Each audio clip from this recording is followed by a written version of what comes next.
convinced about something. If you're already prejudged as they act upon it, you don't even know what it really entails. You never go through the real thing with people. And making sense to you, I'm not saying that we don't apply those awareness, those intuitions.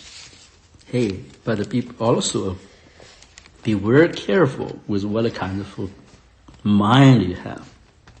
When a mind, I'm talking about a mind prejudice, a bias.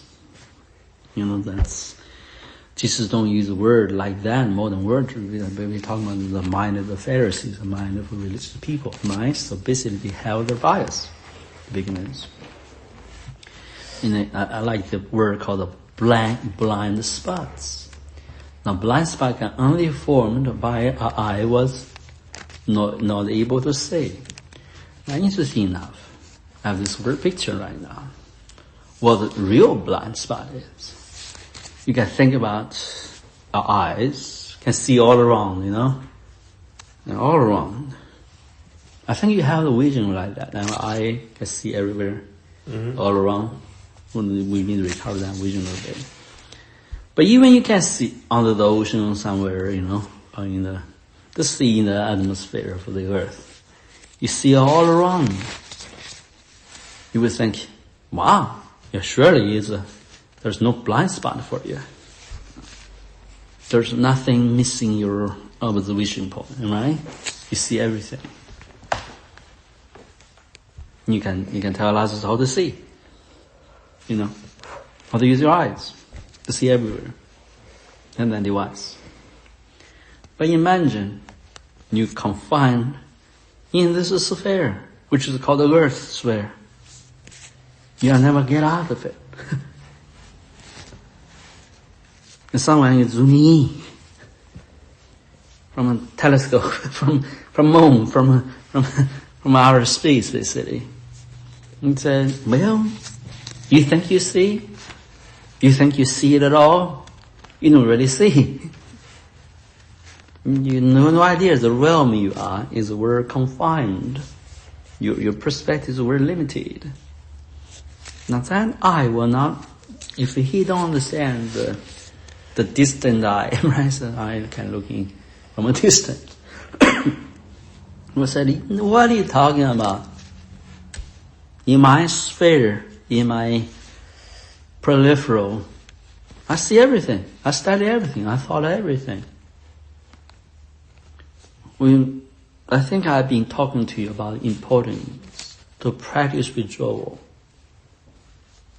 Now you will find, interesting enough, unspiritual-minded people always tend to zoom in.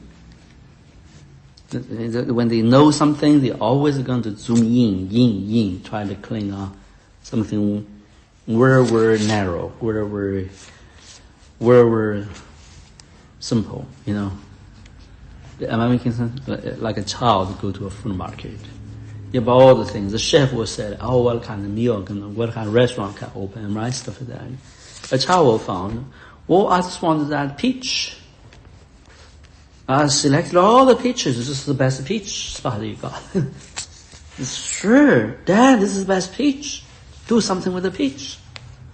The dad said, no, I'm thinking about the restaurant. I'm thinking about the recipe I need to produce. Peach is as good as it is. That's the best peach. How that? But that's not what we really care for. You understand me? Because you're not a chef yet. You only see what do you want to see. I'm just talking. Yeah. I might have lost interest on no one, but Elijah. But I think it's good for you. Yeah. So let's go on with your vision.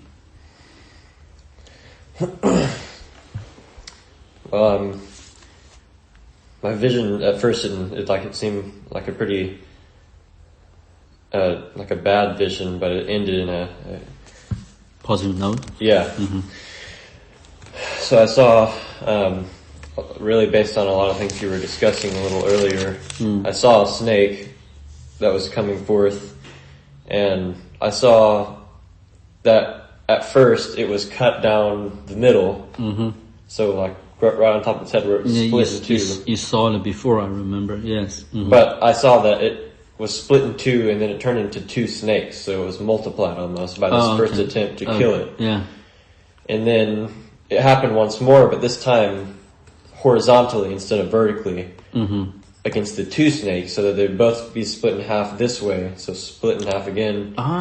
But once again, it was multiplied into four snakes. So it was actually creating a worse problem in this attempt to end the life. And then I saw that the four snakes were grabbed all together by two hands. I didn't see who, and they were just broken apart, pieces, torn instead of cleaved. Yes. And this time they were multiplied into many, many snakes, just coming out of what was broken in between these four. Sure. Yeah. So myriads of snakes were coming forth from this breaking. Yeah. So it exponentially worsened the problem. Yeah. And then I saw once more that everything that had, all the snakes that had been created at this point were thrown into a fire to flame. Yes. And even then, the very fumes that came out of the flame were almost like a fume of snake. Smells. Not just the smell, but even if you were to zoom in, the particles themselves would be snakes. They were multiplied in such a way. Yeah. And so it seemed like if it was able to overcome flame, there's nothing you can do. Yeah. But what I saw take place, which was very, very interesting, and obviously physically did not seem realistic, but obviously this is a very spiritually based vision. I saw that snake skin that had been cleaved by one of us in that earlier vision that you had mentioned. Yeah. When we were at the doorway and you had reached over and slit the back scales of the snake off. Yes. That skin was now introduced in the vision, and it was kind of like whipped into this fume that had been created or thrown into it. And basically, almost like two negatives would kind of create this magnetic reaction, or it would just kind of create some destructive effect. The snake skin that was brought into this powerful fume of indestructible snake it vanished. So it was finally brought to a defeated place. Like a whip, right? Yeah, like whipped into it and it was let go. Both the snake skin and the snake disappeared. And the last thing that happened was that the air in which the fume had used to be, it was like crystal clear. It was like breathable and almost healthy air that was left behind. Well, that's what's going on. I know that sounds ridiculous, but I'm moving the spirit. I don't know necessarily move with my mind or intention to do certain things. This morning, you partnered with me to do some serious damage to clean up the air, spiritual air around young people. I want to testify to you, there is a huge scheme of the devil. As we begin to start this new season with young people education, the devil come on full slant to discredit it, to discourage it, to distract it, to make it as if it's a foolish endeavor. It's not God sent, God purpose endeavor, or God is going to bless it. Do you understand what I'm saying? This comes with mindset, traditions, understanding people's prejudices. It is on full throne. Now, this morning, before tomorrow, with this conversation, all those things are going to be cleared up. Amen. Bless the Lord. Let me answer that actually. So, making sense to you guys? Yeah.